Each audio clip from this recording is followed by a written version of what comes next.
Ghosts, angels, demons, fairies, vampires, werewolves. All those stories you heard as a kid. All those stories mom and dad said weren't true. For most people, that's all they are. Myth, legend. Occasionally people find there is something out there in the dark. Many years ago, I trained with the late Lou Gentili, one of the best known demonologists in the United States. When he died, he asked I continue his legacy. I've been continuing investigations since his death, but I also wanted to bring back his efforts to educate the public about what's really out there. Join us for a brand new YouTube series, The Paranormal Encyclopedia, with me, your host, Kevin Mears, demonologist and paranormal investigator, while we investigate what really goes bump in the night.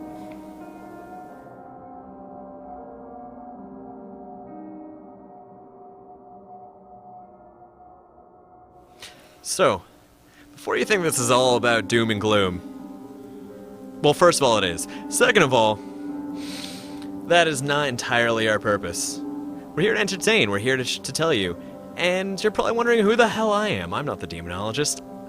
It's my job to ask questions, it's my job to be the skeptic. I've got some background in history, particularly about witches, but I'm here to hypothetically be your voice. I'm Drew. Welcome to Paranormal Encyclopedia.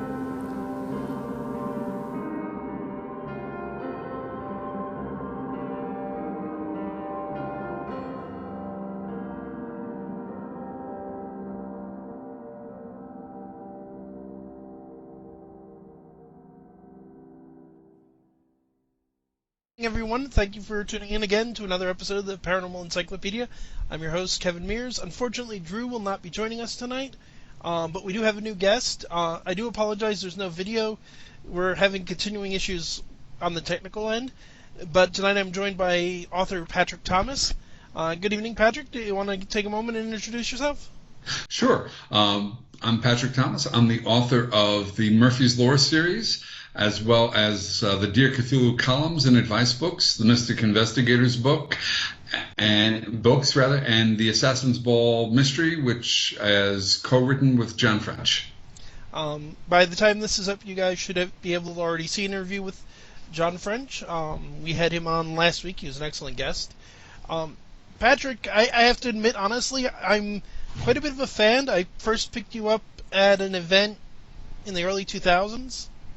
And the thing that's caught me the most, you seem like you do a lot of research. I do. I enjoy just reading reference books for fun.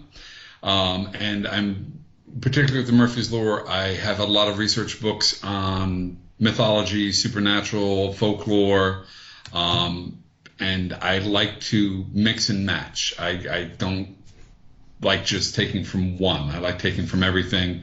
And I have some fun trying to mix things together that are contradictory in nature. So one in particular is with Hell's Detective. It's about a forgotten Sumerian god who's chief of police in Hell.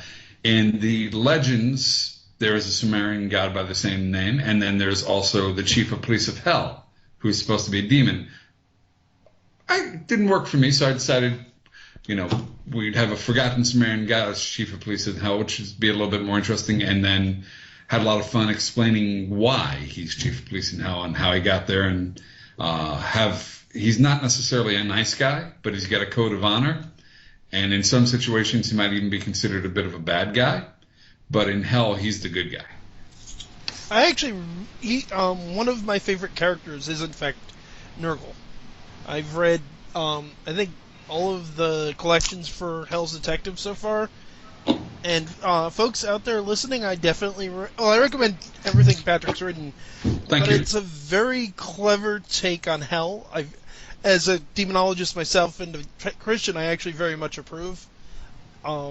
Even that take of, okay, he's not a demon, he's a forgotten god, but he still fits in pretty well, since, as you say in the books, he's actually a god of the underworld, among other things. In the Sumerian mythology, he's a fire god, a sun god, a god of pestilence, a god of war. Back then, I guess they had to multitask. Yeah. There wasn't as many gods, so, And at one point the goddess of the underworld, and this may be maybe the first recorded story of zombies, because they didn't call them that, but she got really upset with man and the gods because they weren't giving her due. So she brought the dead back and had them walk on Earth and attack everybody. So the Sumerian pantheon got a little nervous, so they're like, okay, Negro, go take care of this. And he goes down into, and there's different accounts of it, but basically he goes down into the Sumerian underworld and kicks a little butt and ends up not being able to defeat her totally, but stop what she's doing. But in order to defeat her, he has to marry her. But he takes over hell, but she still has a lot of innate power that he can't take away, but he has power over her. And he does end up leaving that underworld in my timeline about the 1930s. So I don't want to give away too many spoilers for the book, but then he ends up in New York, and then eventually he ends up in hell. But there's a bit of a time lag between that. He doesn't leave Samaria and end up in hell directly. So, and he doesn't want to be in hell, but he doesn't want to. In the Murphy's Law universe, gods with a small g are dependent on belief, or at least people knowing about them, and that keeps them in existence. So without that knowledge or belief, gods fade away to oblivion. Negro had saved enough of his mana that he was able to survive, as long as it's like, a rich guy, he managed to put away a couple $100,000. If he lives cheaply, he can survive on that. He's not going to live, like a king, like he may have used to.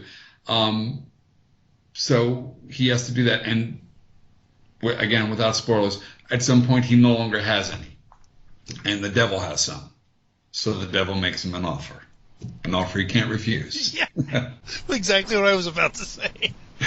And where he doesn't want to fade away to oblivion, because in the Murphy's Law universe, I know what happens. But none of the characters, when the gods go to oblivion, they don't come back. So, and they're not in an afterworld either.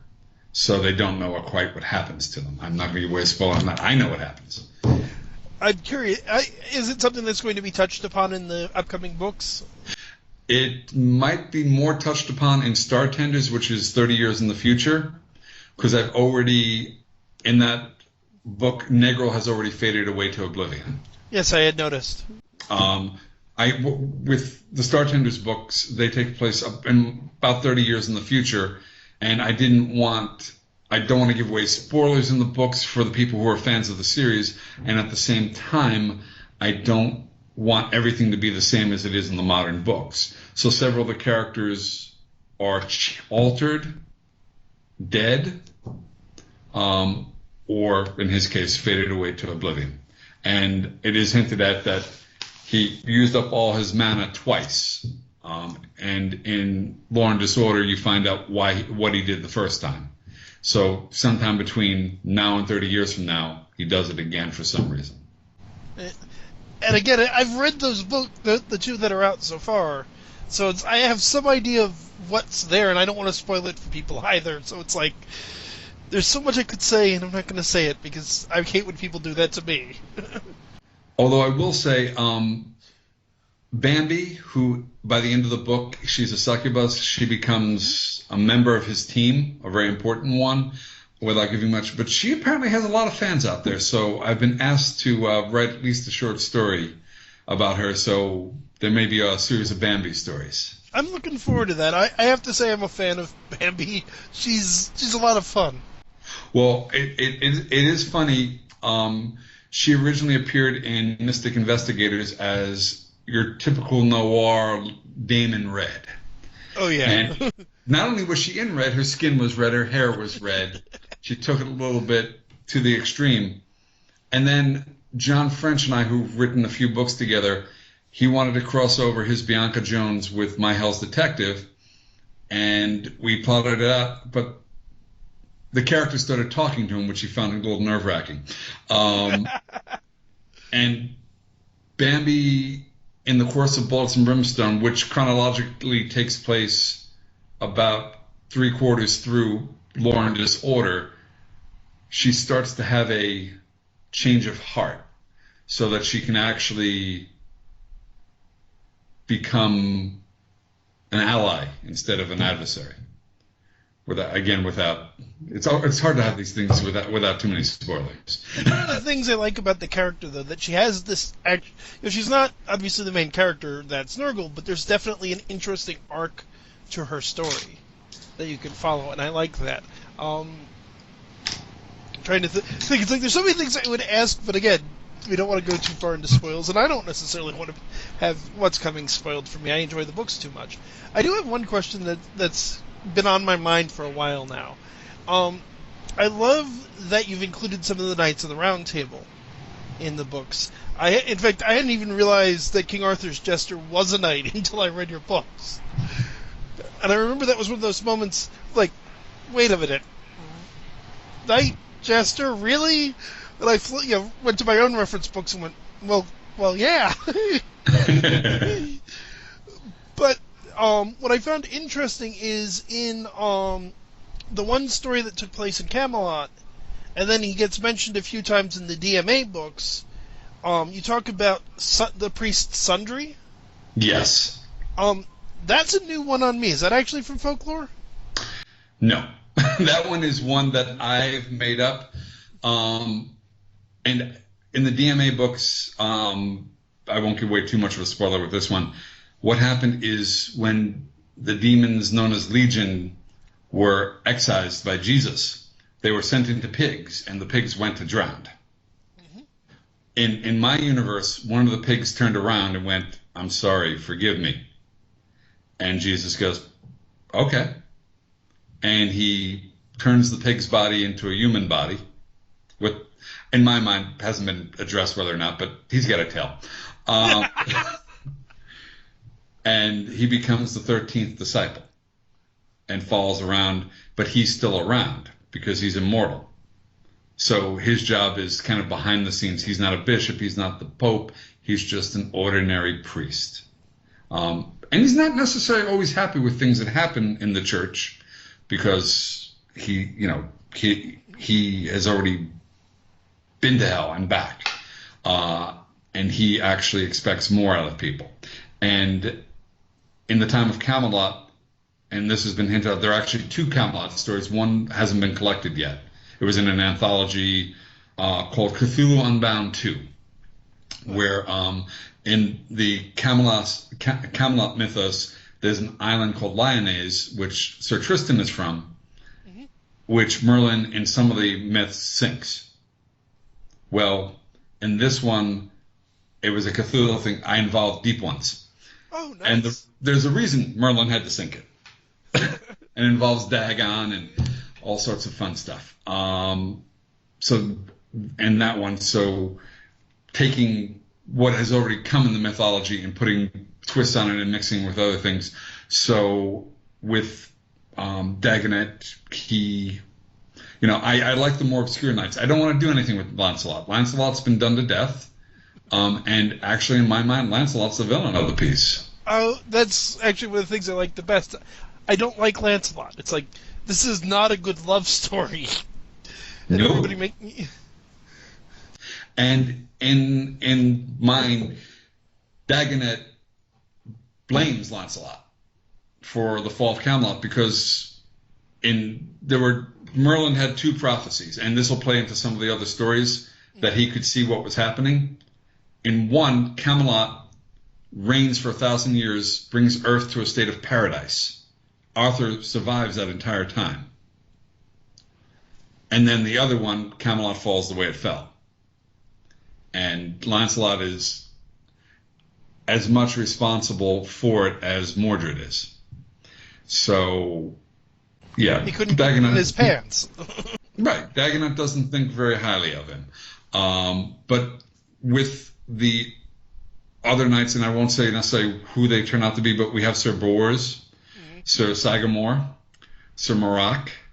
I like Sir Marak as well. Sir Bedivere, who actually, there's a Murphy's novel coming out next year, which will reveal, because it was hinted at in one of the stories, because Murphy says, well, are there any more of you guys?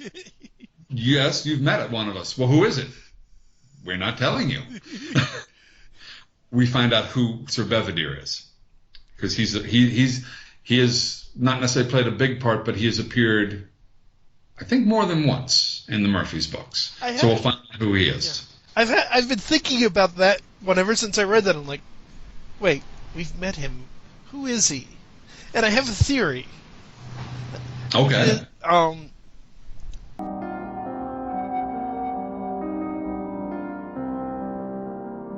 I'll tell you off the air if you're right or not. Okay, thanks. I appreciate it. But, and I have to say as well, and it's one of the things, Sundry touches on it, and you did The Wandering Jew in the original Murphy's Law collection, and you've done it in a couple of other Christian figures and stories that involve Christ. It's one of the things as a Christian that impresses me the most. You handle it so well. Because I remember reading that story with The Wandering Jew, and like, there's so many ways this could go wrong and come out offensive. I was very nervous because the first time reading one of your stories, it's like, no, I'm actually I like how this played out. I can't fault anything about it. Actually, my mother said something similar. I come from a very Catholic family. My sister is a nun, so cool. Very Catholic. But my mother said something to the same effect when she read it. So it's a tightrope. You walk in, I think because you deal with all of the characters so well and so respectfully. I have a hard time thinking anybody would be offended by the way you treat by the way you treat their god, because I know a bunch of pagans and various other religious people. So I've had a lot of people who are of the Norse religion who are actually quite happy with how I've treated Thor and Loki, which is a little bit not traditional with both of them. But I guess a lot of the people are upset because Thor is often treated as either a dunderhead or a bully, and I have him as neither. So I've actually received a couple of compliments on that, and that, one of the books is called Redemption Road, and Loki has a choice between getting his freedom or saving a group of people who can't save themselves, and the whole book is about, well, not the whole book, but a good portion of the book is what's he going to do. And he's not totally redeemed in the modern day, but he's on his way. And I like turning things like that on their head and not having the bad guys be totally evil. They can be bad, but having a chance for redemption for different characters. In mythology, Nergal is total badass. And in one, I have a Hex novel, which was with one of the big 6 publishers, made it out of the slush pile. They've been holding it for 10 years. I'm taking it back because they've had it long enough. And in that, I've rewritten a little bit, because originally Nergal was a bad guy. And he has since evolved into a not so bad guy. So I actually have had to take part of his role in that novel and give it to Ball Chain, who, for people who haven't read Law and Disorder, is the demon lord of the dance. He's pink and wears a pink tutu. He punishes his damned by making them do the Macarena, the electric slide, things that he does not consider true dance, until their legs go down to little stubs, and then gives them a few minutes to heal and then starts again. Yes, I remember the Lord of the Dance. It's a nice way of taking what seems like a silly concept and actually doing something fairly disturbing with it. Oh, he is evil, but just people seem to like him. So when I needed a more in a pink tutu, yes, but I try to have fun with it. At the same time, it's well, the way I get around it in hell is they're already dead, so you can't die again, but you can be in pain. And one of the natural resources in hell is souls. So they build stuff out of souls of people. And the people don't get much say about it, and it can be quite messy. In one story, he gets called on the carpet, and the carpet's complaining because he's standing on one of the people who sewed together to make the carpet's face. But I have him because in the books, if there's somebody innocent in hell, he will break the rules to get them out. But if there's somebody guilty, he will make sure they are punished severely. So, and as somebody who ruled an afterworld, he would be familiar with both reward and punishment, with hell's only one half of that equation. There's not much reward in hell. And again, it's like, there's so much I can say here, and again, to quote River Song from Doctor Who, spoilers. Although, yeah, I like the depiction of hell. Especially, it seems like to me, it's very easy to pull punches when you're going to have hell in your story. People, certainly you have Dante and you have other people that do it well, but there is that, well, am I going to offend people? It can be a very touchy subject.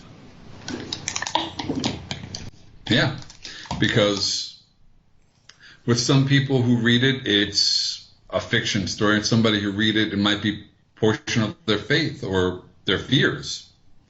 Yeah. So, and in my universe, hell exists alongside Hades' realm, and hell with one L for the Norse, and the Chinese bureaucracy afterlife, and Zabala, and all sorts of other possibilities. So there's not just one, there's many, but there are ways to travel between them and experience. And the gods who are forgotten or who don't really have many worshippers, they don't get much traffic these days. Yeah. Although I know my fiance, who is a fan of Greek mythology and a pagan in her own right, particularly likes, as do I, Hades' realm in your books is accurate. I mean, you see, especially the Percy Jackson movie, and it's like, okay, they start out sort of on target, and then, no, this isn't Hades' realm, this isn't Hades' realm. The way Hades acts. And I like when authors change mythology well, but it can be very frustrating to me as a folklorist when it's like, okay, not only did you not do the research, this is just bad writing. Well, I try to do the research. Sometimes I will ignore things like, theoretically, if Nergal did go to hell at some point, there are stories about him from the 1600s. In 1920s, there's a little difference, but for the sake of my stories, I think that can work. I agree. And one of the earlier ones that I did and enjoyed is for Helen of Troy. There are two legends about who her mother is. In one of them, it's Leda, who we know from the Swan. Oh, yes. And in another one, it's Nemesis, goddess of vengeance and retribution. I made it so it was both. So, yes. Again, spoilers. But with that, I came up with a logical reason how it could be both. And so that both legends were true. And I also like mixing and matching mythology. In Bartender of the Gods, I introduce a lot of forgotten gods and goddesses that are really obscure, but I came across them, and they're not really interesting enough for their own book or story, but they're certainly interesting enough to pop in for a drink and a couple paragraphs. Like in that one, I deal with, there is an amazing amount of gods and goddesses of toilets. Yeah. So I have them all, kvetching together, hanging out, comparing notes and such. And I have... there's a goddess of suicide, and she's also the goddess of protection during childbirth, for the Aztecs, which to me just seems an odd combination. My fiance is working on a cosplay of her. Oh, wow, that would be very cool. I would love to see that, because she's got the noose around her neck. Yeah. I'm working on the noose in particular. Trying to do cool. I have a page on my website for pictures and stuff, so I'd love to get it. Yeah, but go ahead, tell me about the noose. She's doing weaving a couple of different ropes together, trying to give it a different look. But yeah, she's trying to do the noose. The main problem she's been having is not knowing how to tie a hangman's noose. But thankfully, my co-host is a former Eagle Scout. Well, not former, but he's an Eagle Scout. So yeah, he's got it covered. We just need to sit down with him and get it tied. And I bet you there's a YouTube video somewhere. Oh, although it might not be a good video. For everything. But where was I? I was going with one of the obscure gods I introduced. Oh, I introduced. There is a race of people in mythology that are called the Adaro, and they're mermaids that swim in rainbows. And since in the book, Bullfinch's Pub is owned by a leprechaun named Paddy Moran, who bought the bar with his pot of gold, rainbows lead people in trouble to the bar. So the rainbows are a very big part of the bar. So it would only make sense that people who can swim in rainbows would end up at this bar. Well, yeah, and then in Threats the Lightning, we have a murder in Valhalla where Thor is framed. And we have a lot of stuff going on with Bifrost. And I kind of mentioned in that one that Hendel, the guardian of Bifrost, views these people as intelligent gophers. And I actually work in the woman from they're in a hot tub in the bar because they do need something to be in. I managed to work her in, I think, to very nice advantage in a Terrible novel. And actually, I do have one short story idea for her, which will pop up down the road at some point. There's certain characters who they don't inspire me enough to write a whole series or book, but she'll get one. The Phoenician from Shadow of the Wolf has a short story which is dark, twisted, and funny, which that'll be his, that's his story. He doesn't get any more than that. Tommy and Edgar. Tommy is a djinn or genie. Edgar is not quite his master. Again, spoiler alerts. But together they own a hot dog cart that stays outside the bar. There is a short story involving the two of them that'll be in the next Murphy's collection. That was originally in one of the Hellfire Lounge books. And I love that story. I bought that book from C.J. Henderson, actually. Okay, so in that, I don't, they're going to appear in other stories, but that is their solo story. They have their introduction story and that story, and then they're good. As opposed to other people like Hell's Detective or Agent Carver or Terabell or Hex, who, because next year Hex is going to get a collection and a novel in the same year. And I have the third book in what apparently is now a trilogy plotted out. So, but it'll be nice to get the chance to go back through and do some foreshadowing.